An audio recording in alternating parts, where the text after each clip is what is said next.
Today I feel like being just a little bit messy. Just a little bit, or a lot of it. Who knows? We'll see. If my tongue is green throughout this video, that's the culprit. That's the culprit. I'm drinking a delicious iced matcha. One thing BookTok in particular, but the online book space in general is known for is discourse. And one thing about me, I love to insert myself where it's not my place. I absolutely do. And so I feel like a really good way to just get a pulse check of how the folks are feeling in this community is to ask people over on my Instagram what their most insane bookish hot takes are and react to them / review them, because I'm not just a book reviewer, I'm also an opinion reviewer, okay? I went over to my Instagram story. I posted a very unflattering photo of myself and I asked the people, what is your most insane bookish hot take? And they answered, okay? They answered, I have a lot, I have a lot, I have a lot, I have a lot, I have a lot. There's a lot, there's a lot. You could say that this is just drama llama, that I just wanna like dip my toe into some of the drama. That's partially true, but what's also true is that I feel like this is a very productive way to discuss certain things that are happening in the book space and have an in-depth conversation about it. I'm also scrolling through these right now. Like, I haven't read a lot of these, so I don't even know what I'm gonna dive into first. Let's see. I will not be referring to people as their usernames because privacy. I will be referring to them as user insert random numbers in no particular order. So, user 36482 says, sprayed edges are pointless and I will die on this hill. Just had to start off a little easy. Don't want to go too crazy too quick. Here's my thing about the sprayed edges. If you're going to put in work, if you're going to put in time, if you are going to put in resources to make a sprayed edge, make a nice, beautiful, artistic, stunning sprayed edge. Don't piss me off. Don't give me something that looks like it was done in a kindergartner's art class. I'm not interested in that. Because what the hell is the point of a solid color sprayed edge? Who does that serve? It doesn't serve me. I sure as hell know it doesn't serve you. Now there are people who say they're indifferent. They don't care. They will just buy the books. They don't care if there's a sprayed edge. But you won't go as far to say that you like that solid sprayed edge, will you? No, you wouldn't. And then I'm in the bookstore, right? And I'm just trying to browse. I'm trying to mind my business and give this company my money. And I go to pick up a book and the paint comes off on my hands? Oh, because now I have to sue. Now there's a lawsuit. No. I would choose no sprayed edge over sprayed edge. But I'm not gonna be mad if you have a really good sprayed edge. I think that sprayed edges are kind of pointless and they make the books like $10 more expensive, knowing damn well they probably spent 25 cents to make it. So, no. User 84293 says, buying physical copies you read on Kindle as trophies is overconsumption's final boss. If I read a book on my Kindle, odds are I didn't pay for it. I got it from my library. It's a library ebook. So if I decide, wow, I really like that book and I would like for it to be on my shelf because I think I'll reread it, or I just like the idea of it adding to my personal library, then I will do that. Now, if you want to call me overconsumption final boss, so be it. So be it. I never said I was perfect. Okay, I know I have my flaws. Here's the thing though. I think that people will do this thing where they will go on their Kindle, they'll go on their e-reader device, and then they will pay full price for an ebook when they could have just paid for that book to be physical. You're paying full price for something that, mind you, you probably don't even own.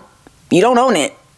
It's a license. You paid the same price as the paperback for the ebook. Then you went out and bought the paperback or the hardcover of the same book. So now you spent, like, let's say the paperback was $18. You spent $15 to $18 for the ebook. Now you spent $18 for the paperback. You spent like $36 on that book. You spent $36 on that book. Listen, when it comes to the overconsumption conversation, because I got a lot of comments about overconsumption, my general opinion on this is do not spend money that you do not have. And that applies for every hobby, whether you are a little fashionista or you like makeup, or you like, I don't know, little knickknacks. Like you like to go out and travel and buy little knickknacks and collect them. And it's none of my business. My rule of thumb is just don't buy things that you can't afford. If you are trying to build a personal library and you don't have personal library money, baby, go to the library.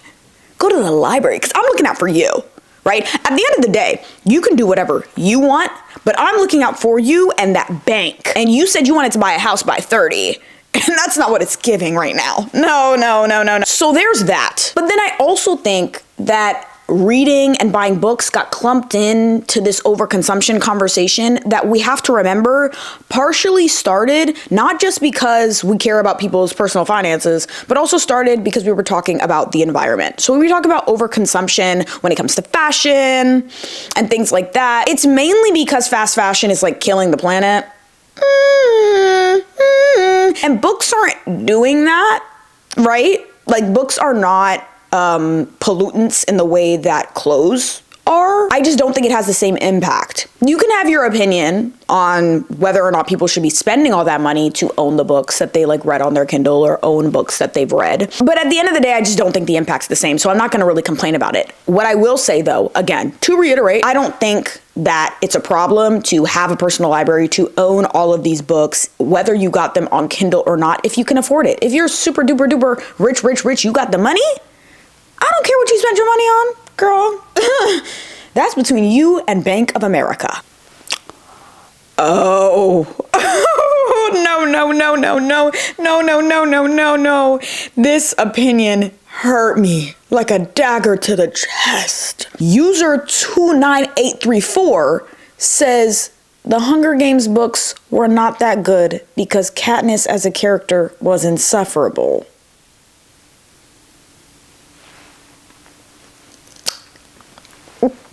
Okay. Okay. Ooh, this gave me the shakes. I have the shakes. You're speaking to somebody that has made the Hunger Games books, the Hunger Games films, their entire life since they were 11 years old. So keep that in mind. Now, if this opinion had ended at the Hunger Games books are not that good, I would still melt on the inside. My organs would still be melting, but I could like take that and say it's a different lived experience. But when you say it's because Katniss as a character is insufferable, ooh. The girl is starving. She's the sole provider for her family. Her little sister got called into the Hunger Games. She sacrificed her life for her little sister. She has to act like an adult at the age of 16. It's like, first of all, what 16-year-old do you know that isn't insufferable? I can say, and 16 was like 8 or 9 years ago for me. I can tell you right now. I was the worst. No, that was 19. That was me at 19. Yeah, that was me at my worst. Me at 16 though, I was god awful. I was so annoying. I was insufferable. So maybe Katniss was insufferable, but Katniss had more of a reason to be insufferable. I don't even think Katniss was that insufferable though. Honestly, honest to God, I think the girl was just struggling. And can we blame a girl for struggling when she's the breadwinner since she was like 12? Hello? Anyway, let me stop playing around. If somebody came to me and they had a list of reasons why they think the Hunger Games trilogy and the prequels were weak, then I would try so hard not to roll my eyes, but I could listen. But Katniss being insufferable being the reason, man, I don't know about that. User 18426 says some people aren't interesting enough to properly convey their interests. Parentheses, never you though. Thank you. I will say this, and I'm just gonna be honest, okay? There are some people who post about books online and I'm not interested in their opinions and I don't care what they have to say. That may sound harsh, but it's true because I'm not their target audience. Everybody has a target audience. There are some people who to me literally just don't do it. They don't do it for me. Even if I have the same book taste as them, I would never sit through a review. Maybe it's their cadence. Maybe it's, just the way that they convey their thoughts does not sit right in my soul. Somebody who's boring to you is very interesting and lovely to another. So I won't go and say that I agree with this. This relates to another thing that I see, which is that people think that just because you're not getting views, it means that you're not interesting enough. I genuinely just think that maybe you haven't found a way to convey how interesting you are on a social media platform. Does that make sense? So basically, in conclusion, I think that everybody's interesting to somebody and they just have to work on finding their voice. User 13792 says playlists for books are useless. I'm not gonna go on like a crazy rant about this one. I'm just gonna say that I don't listen to the playlists. They're typically at the beginning of romance books and they're supposed to set the vibe. 99% of the time, 6 out of the 12 songs that they provide are Taylor Swift. I don't have anything against Taylor Swift's music. I think she has a little bip and a bop. Can we throw something into the mix that's just a little different? Switch it up, switch it up, switch it up. For me, they are useless because I don't listen. User 26349 says smut addiction equals corn addiction. Okay, let's talk about it. I see this claim a lot. I have to say this. I just do. I do. Smut and corn are not the same. The reason why people have a problem with the latter is because of the industry. And when we're partially talking about addiction like that, we're talking about you feel like you cannot live your everyday life normally because of the thing that you are addicted to, and it is having real harmful effects on your body and your mind. One of the things that you mentioned is very much doing that to people. The other thing that you mentioned treads into water of being slightly puritanical. The reason why I say that is because when I see people talking about smut, it's very much in a shaming manner. And while I do believe that getting out of your comfort zone when it comes to certain genres is important, I just don't think we should be conflating the first thing you mentioned with the second thing you mentioned, because what matters is harm, and one is causing just harm on a societal level, right? Like it's actually causing harm to the people who are put into these industries against their will. The former that you mentioned, I haven't really seen any claims that prove that it's genuinely harmful to people. Now, if you cannot get out of your house, if you cannot do your daily tasks, if you cannot function as a human being in society because you have smut on your Kindle, then I'm gonna say that's a problem. So if you're really actually talking about addiction, we could have that conversation, but I don't really think that's what we're talking about. I think we're just talking about people who choose to read explicit romance frequently and people who have corn addictions, and I don't think that's the same thing. User 22364 says it's okay for YA to have spice. It's young adult, not teenaged.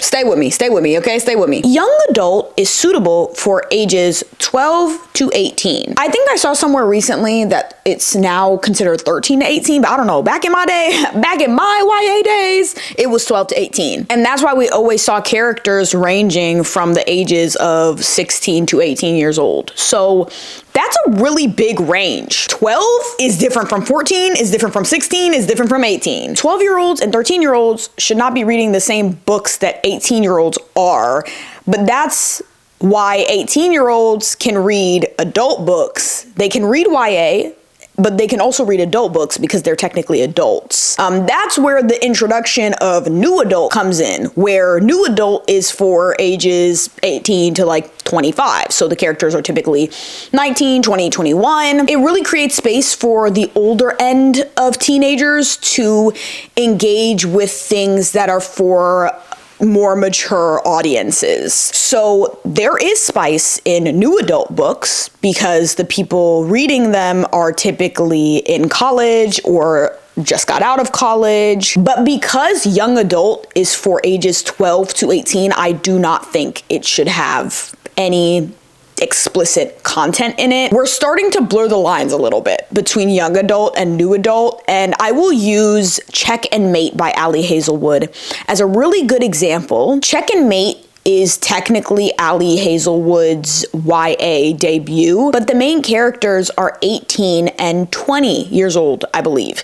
And that book got a little backlash because there is a scene where the two main characters are being intimate, right? But it's written in a very strategic way that just shows that this type of behavior is healthy between people of that age, and there's nothing wrong with that, and there shouldn't be any shame around that. It doesn't give too many details, but it also doesn't shy away from anything either, if that makes sense. It lives somewhere between closed door and not closed door, but because the characters are 18 and 20, it just kind of makes sense. Now, I would not say that Check and Mate is for a 12-year-old. I could see a 16 or 17-year-old reading Check and Mate and there not really being any issue with that. But again, that book is marketed as YA and it doesn't really have spice in it. It just has a healthy depiction of intimacy between two teenagers. Based on the way you put it, I just think there's a misunderstanding about what young adult as a genre actually is. So I'm not gonna say that I think you crazy. I'm just gonna say I think there's a misunderstanding here.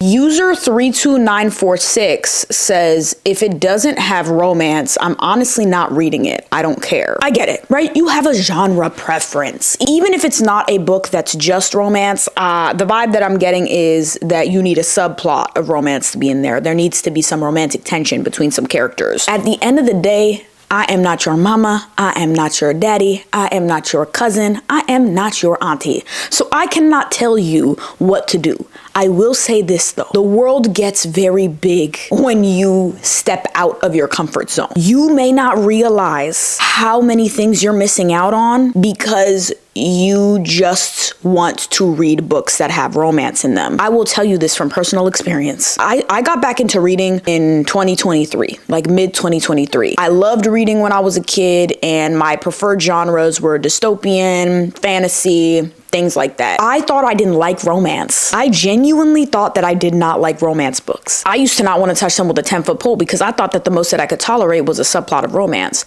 Then I started picking up more books before I read Beach Read, but when I picked up Beach Read and I read Beach Read by Emily Henry, ooh, my world changed.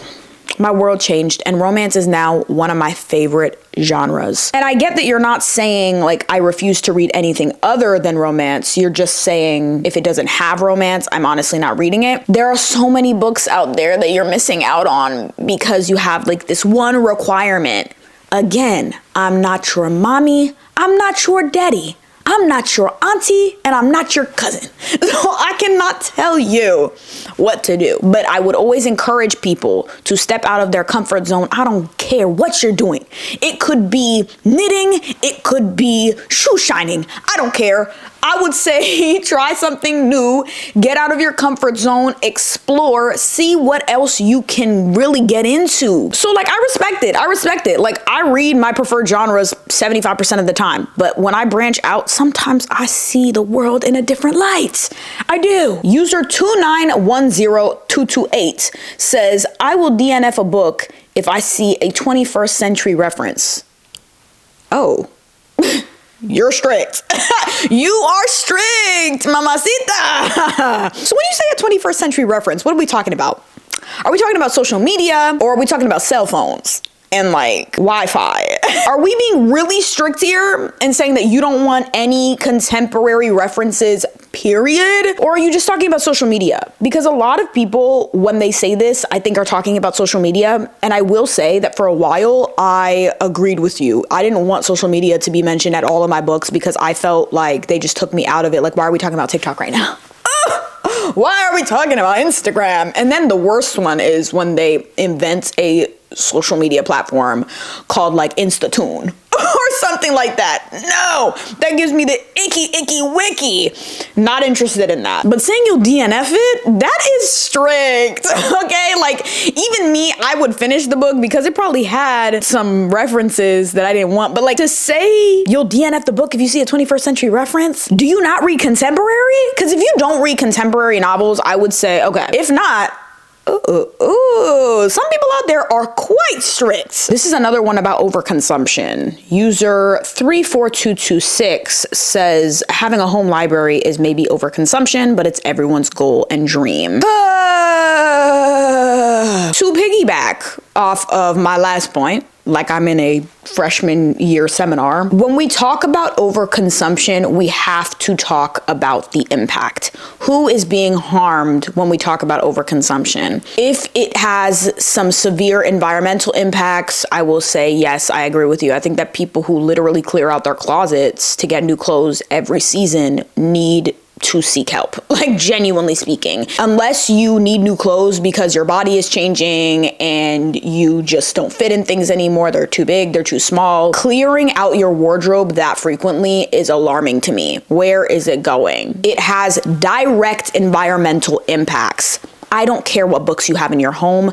Sure, if you were somebody in my life and I saw your finances and the bank account's giving negative 50 cents, then I'm gonna tell you maybe we should lay off buying the books. But if the bank account is looking cute, if the job is paying well, and you decide that where you want to spend your money is books, go for it. I do not care. I will say this, when I got back into reading as an adult, I realized that because I was buying more books, I was spending less money on other things. So I used to buy clothes a lot more because I'm like interested in fashion. I like fashion. I'm not like the most fashionista girl, but I do love fashion. But my relationship with fashion has changed over time. It's more about buying pieces that I feel I could wear for a really long time instead of just circling in and out, like getting new things and getting rid of things and getting new things and getting rid of things, right? But because I spend a lot more money on books now, I just buy clothes less. I buy makeup less. Like unless I'm at the bottom of the tube or I'm hitting pan on something, I'm not really buying more makeup. Whereas before, because I love makeup so much, I used to just buy makeup to play around with, to have multiple different colors of things, to have different types of applicators. Like I used to just like having different options with makeup. But because that money is mostly going to books now, I really don't care to spend it on those other things. That's because my interests have changed. Like the percentage of my mind that's taken up by books has increased tenfold. So yeah, I have more books, I have a home library, but the other things in my life, I'm not really spending as much money on. So I don't know. Don't hurt yourself. If the rent can't be paid, no more books. User 221332 says people wouldn't complain about R.F. Kuang so much if she was a man. You know, I haven't thought about that very much, to be honest with you. But what I have thought about is how I just read Project Hail Mary by Andy Weir, right? And that is a very popular, beloved sci-fi book. Everybody loves Project Hail Mary. I literally have the Martian poster behind me because it's one of my favorite films. When it comes to Project Hail Mary, even though it was a 5-star book for me, I can acknowledge that the amount of info dumping that happens in that book is insane. But there's a reason for it, right? The average person is not going to be knowledgeable about the scientific knowledge that you need to have to understand what the hell is happening in that book. So every other page, you're being taught something about physics, you're being taught something about chemistry, you're being taught something about biology. And because I'm not a hard science person when it comes to this noggin, I needed that information to understand what the hell was going on. R.F. Kuang gets a lot of criticism for info dumping. People think that she's very pretentious, that she just wants to show off her knowledge to people, especially when it comes to her recent release, Catabasis, which I haven't really said my opinion online about it, but I'm gonna put a review somewhere else. But for now, I'll just let you know, I rated that book 4 stars. I really liked it. Was it my favorite R.F. Kuang book? No, that is reserved for Babel. Thank you very much. But a lot of people claimed that she just did too much. Like it feels like you're reading a textbook. But I don't hear people say that about Project Hail Mary. And I'm comparing those two because they're both very popular books. Catabasis is a book that everybody's talking about right now. And Project Hail Mary is a book that everybody's talking about right now too, because it's about to be a screen adaptation. So both are being talked about a lot right now in reader spaces. It makes me wonder why R.F. Kuang gets judged for providing you with a lot of information, especially in Catabasis. The average person does not have the knowledge on philosophy and the theories that she's discussing in this book when it comes to humanity and man in the universe, right? So it feels very necessary to have some of those breaks in the story to discuss that theory. While I don't know if it's because she is a woman, I will say that I think that R.F. Kuang gets judged for a lot of things that other authors don't get judged for. You can say that you don't enjoy the info dumping that happens in her books, and I would say, okay, that's fine. I may kind of disagree with you that the fact that she's providing that information is useless, right? Like, I don't think that's true at all, but we could have a conversation about the way that she provides that information, and I'd be willing to have that combo with you. Anyway, I have a lot of thoughts about Catabasis. I have a lot of thoughts about Project Hail Mary. Those will come at a different time, but I think that those two books in particular really expose something about the differences between how people talk about R.F. Kuang and how people talk about other authors who like basically do the same thing. User 512236 says there shouldn't be drama in bookish spaces. We're just here to read, not cause problems. I have a problem with this. I know you just said that we're not here for problems, but I am. Always. The way that people talk about discourse in the bookish spaces online really bothers me. And it bothers me because people act like it's just unique to BookTok or Bookstagram or BookTube, and that's simply not the case. There is always discourse, productive and unproductive, right? But there's always discourse about important things in every other online space. Let's talk about the beauty community. We're constantly seeing conversations around inclusive shade ranges, the pricing of makeup, the accessibility of makeup. We're having conversations in the fashion community where we discuss overconsumption, fast fashion, human rights when it comes to fast fashion, pollution, like so many things that are extremely important in these niches. But the moment that we want to have a conversation in the book space, everybody says that you're drama llama, that all you want to do is cause problems and it's not productive. Like, let's just all smile and kiki and have a good time. Why?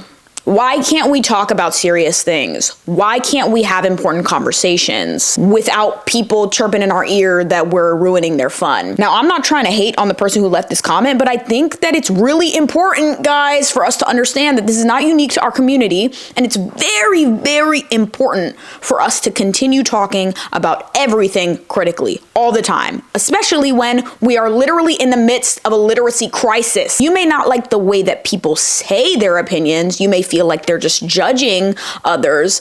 But regardless, like, just because you don't like the way that people say things doesn't mean that they shouldn't be saying them. My opinion when it comes to online discourse in the book space is that we should keep on having it. No hate to this person. Like, none at all. Like, I get why you're saying that. I understand. But I also do think that the moment that we just kind of let go and we call these conversations drama, we're going to lose the plot. And we kind of are already very used to people referring to conversations about anti-intellectualism, AI and art, things like that as drama, and they're just not drama. They may be born from people trying to cause drama, but the conversation is important to have. So I've said important so many times while discussing this point. Sorry. User 222846 says, if you willingly use AI in any stage of your writing process, you're a disgrace. AI became a huge conversation in online reader spaces in recent months because there was a huge scandal where a creator did an ad with an app called Character AI, and people were basically bashing her because of the way that Character AI functions. Character AI essentially steals people's intellectual property and makes an AI version of your favorite characters. They can talk like them, they can walk like them, they just act like them. And so a lot of authors came out during that scandal saying, hey, our intellectual property is being stolen, we're not getting paid for this, and this is extremely problematic. And it jump-started this entire deeper conversation about generative AI in creative spaces, not just in the actual book, but for cover art and things like that. And I agree that generative AI, when it comes to apps like Character AI and telling ChatGPT your idea and having it write out scenes for you, I think that is literally wrong. And I also think that that just completely sucks the life out of fiction.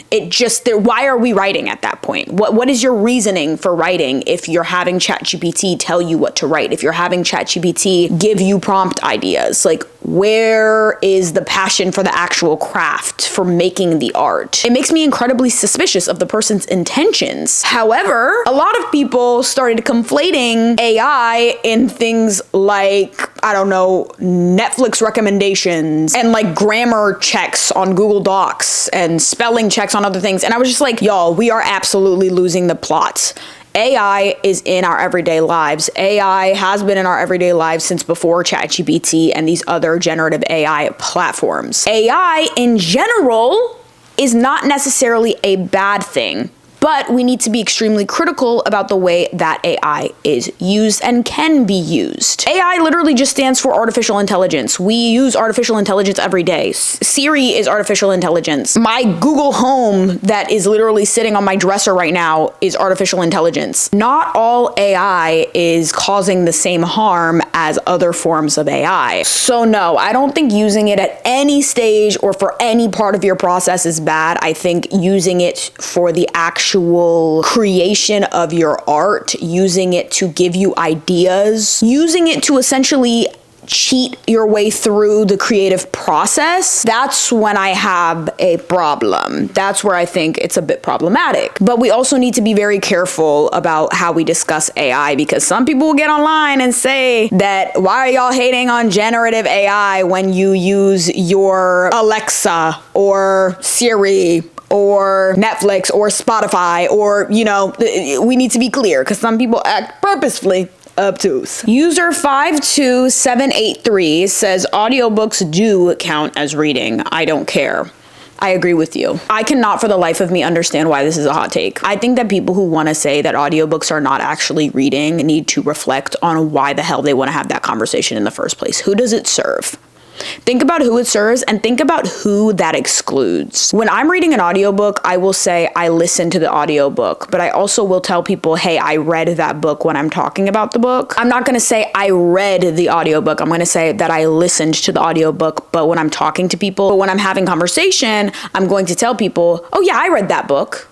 Very simple, very easy. Very quick, right? Because we're arguing semantics, you guys. Audiobooks and physical books, they're both the same goddamn book. And sure, if you want to get down to the nitty gritty, you listened to the book, right? You heard it via audiobook. But that doesn't mean that we need to have a whole debate about the fact that audiobooks are different, because the reason why you want to have that conversation is you think that people who only listen to audiobooks aren't real readers, that the value of the way that they engage with their books is different, that it's lower value than physically reading the book. I don't think that's true at all. Plenty of studies show that when we're talking about reading comprehension, there's not much of a difference between what you comprehend when you're listening to the book versus when you are reading the print book. So it's a useless debate. Audiobook readers, print book readers, y'all are all doing the same thing, so just be quiet about it. I agree with you, user. I agree with you. User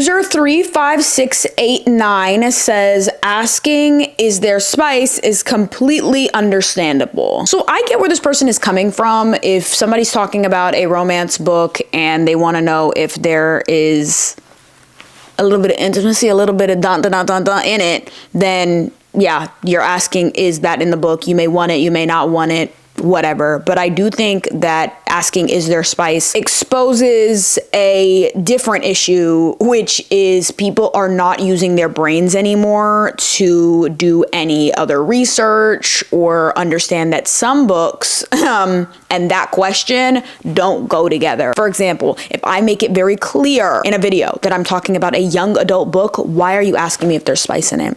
It's about teenagers. There shouldn't be, right? So you shouldn't be asking me that, because if you listen to the video, you would know that we're dealing with teenagers, right? It gives me the same energy as people who ask, hey, what book is that? When I put in the caption, I put it as text on the screen, I said it in the video, the video ain't even flipped, like it's inverted so you can see the cover very clearly. Like it gives me that same energy, because I think about the way that I use BookTok or Bookstagram or BookTube for recommendations. And if anything is confusing to me, I literally just Google it. I just Google it, I just look it up. So when people demand that you give them everything on a silver platter, it just doesn't function, like it doesn't compute in my brain. So while I don't think there's anything inherently wrong with asking this question, sometimes people just need to be willing to do a little bit of work on their own. Just a little bit. User 73236 says, dark romance is weird AF. So dark romance as a subgenre gets a lot of flack online. I am not a dark romance reader.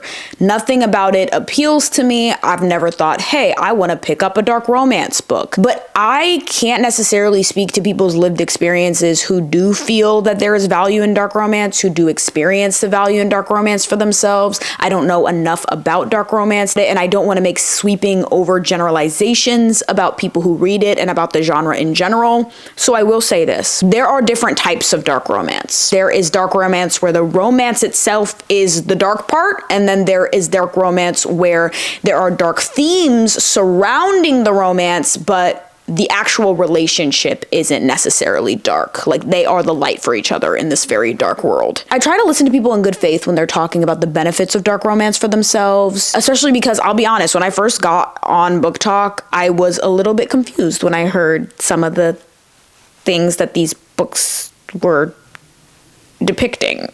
I was uncomfortable by it. I didn't understand why people would like to read that stuff, but the more that I hear people talk about it, the more that I'm finding myself being a little bit more understanding of its value for people. I will not be able to understand it. Maybe one day I'll read a dark romance book where I'm like, wait, I get it. I don't think that day is going to be anytime soon. I do think that there are just some books that are weird, but that's not just in dark romance. Some people just write weird romance books, period, where weird things are happening. So I don't want to make it seem like that's just dark romance. I think that there is a higher likelihood that things that we shouldn't write about happen in dark romance books, but that's because the nature of dark romance is that it is taboo. You can't deny that, right? So it's supposed to make you uncomfortable. It's supposed to kind of push boundaries that you're not used to being pushed. But no, I don't think that that is happening in dark romance alone, and so I don't want to make that generalization. Because of how broad of an umbrella dark romance is, I'm gonna say no, I don't think it's weird. I just think that there will always be people who write things that shouldn't be written. I think I'm gonna cut it off there. We covered some very good topics today. I got too many responses. Let me know what your bookish hot takes are. Have a little combo in the comments. I wanna see what y'all think. But that's it for today's video. I hope you guys enjoyed, and I will see you guys in the next one. Bye.